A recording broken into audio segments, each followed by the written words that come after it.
Yeah, I can fly. These slopes are the remnants of a once popular ski resort in the Hudson Valley town of Tuxedo, New York. It originally opened in 1962 as the Sterling Forest Ski Area and operated under that moniker through the early 2000s.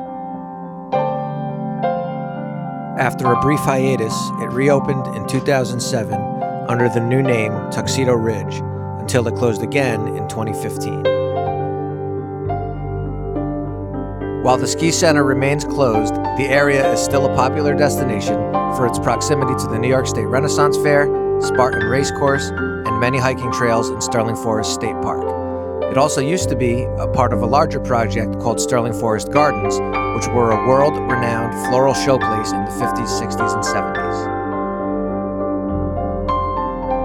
Whether you're a local looking to take a trip down memory lane, a resident of the Hudson Valley and greater New York City metropolitan area, a history buff, or an outdoor enthusiast, this video is for you.